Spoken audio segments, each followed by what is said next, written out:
Let's uncover the mysteries of osteoporosis. Okay. Here's a statistic from the document that really struck me. Okay, what is it? 1 in 4 women and 1 in 8 men in Canada have osteoporosis. Wow, that's a lot. It is. It's often called a silent disease because you might not even know you have it. Right. Until you break a bone. That's scary. It is, and that's why understanding your risk factors and getting screened if you need to is so important. Okay, so let's talk risk factors. Okay. Who's most likely to develop osteoporosis? Well, age is definitely a factor. Okay. But it's not the whole story. Right. Basic bone health is important for everything over 50. Gotcha. That means getting enough calcium and vitamin D. Okay. Doing weight-bearing exercise like walking or jogging. Right. And taking steps to prevent falls. Those are good habits for all of us. They are, regardless of our age. But then there are other risk factors that come into play. Right. For those under 50, having a fracture from a low-impact injury, what we call a fertility fracture, is a major red flag. It is. Between 50 and 64. Okay. Certain medications like steroids or chemo, hormonal conditions, family history of hip fractures, problems absorbing nutrients, chronic diseases like rheumatoid arthritis, smoking and excessive alcohol use can all increase your risk. Okay. And then for anyone over 65, regardless of gender, it's generally recommended to get assessed. Okay. Especially if you've taken steroid or have signs of bone thinning on an x-ray. Gotcha. So it's a combination of age, lifestyle factors, and medical history. It is. The document mentions these tools called FRAX and CARIC. Oh, yeah. What are those all about? Those are assessment tools that help healthcare providers calculate your individual risk of having a fracture in the next 10 years. Wow. It's a way to get a more personalized picture of your bone health and guide management strategies. So if you're considered low risk, it might be about focusing on those lifestyle changes we talked about. Right, exactly. But for someone at higher risk, if you're at moderate risk, we usually monitor your bone mineral density over time. Okay. And for those at high risk or who've already had a fragility fracture, medication is often recommended to help prevent future breaks. Gotcha. Okay, so we know how to assess risk, but how is osteoporosis actually diagnosed? Okay. What kind of tests are involved? We usually start with basic blood work to check things like your red and white blood cell counts, kidney function, calcium levels, and a few other things. Okay. But we also check your vitamin D levels. Oh, right. Usually after you've been taking supplements for a few months. Gotcha. And in certain cases, we might do a special blood test. Oh, was that? Called serum protein electrophoresis. Okay. But the gold standard for diagnosing osteoporosis is a bone mineral density test. Oh, okay. It's a simple, painless scan that measures how dense your bones are. I've heard of those. Yeah. They sound pretty straightforward. They are. So if we wrap this all up, it sounds like the key takeaway here is that osteoporosis is a serious condition. It is.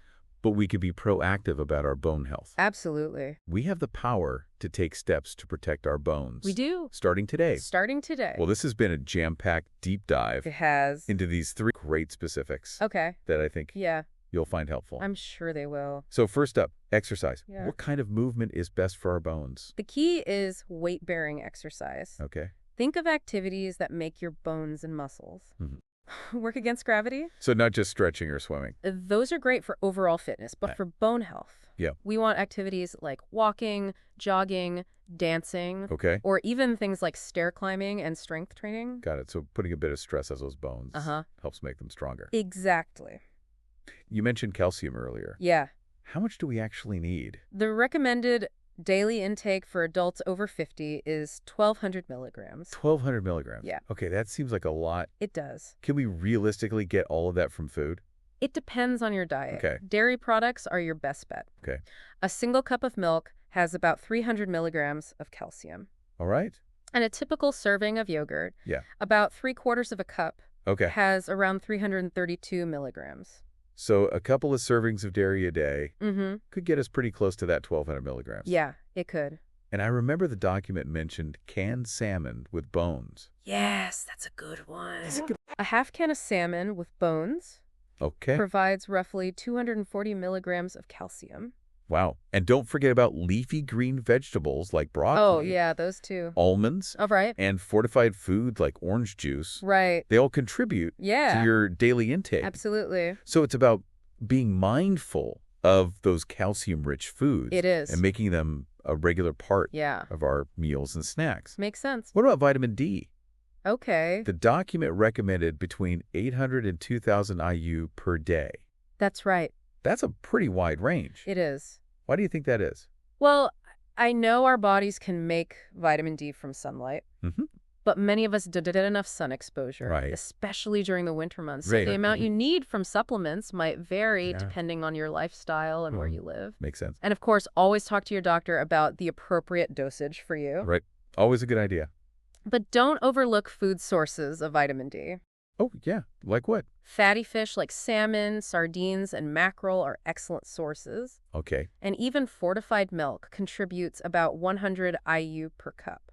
Wow. So we've got exercise, calcium, and vitamin D as our pillars of bone health. Yes. But for those at higher risk of fractures, what does the document say about medications for osteoporosis? Medications can be very effective in reducing fracture risk. Okay. Bisphosphonates are often the first-line treatment. Okay. They work by slowing down the rate at which your body breaks down bone. So they help preserve the bone you have? Yes. And prevent further loss? Exactly. And if bisphosphonates aren't suitable for some reason, there are other options like ditosumab, which is a type of medication that specifically targets cells involved in bone breakdown. That's right.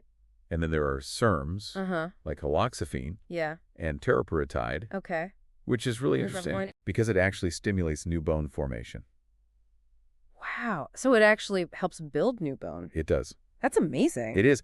But I imagine these medications, like all medications, come with potential side effects. You're right. That's why having an open and honest conversation with your doctor is so crucial. I agree. They'll consider your individual medical history, risk factors, and any other medications you're taking to determine the best treatment plan for you. It all circles back to that personalized approach to healthcare. It does. I love how the document provides those handy memory aids. Oh, I love those. To help us remember key information. Yeah, they're so For example, it uses fracture. Oh, right. To help us remember risk factors. What does that stand for again? It stands for falls. Oh, okay. RA, rheumatoid arthritis. Gotcha. Alcohol. Okay. Calcium deficiency. Right. Thin bones. Unsteady gait. Yeah. Recurrent fractures. And elderly. So helpful. And then there's bones for the treatment focus. Oh, yeah. What's that one for?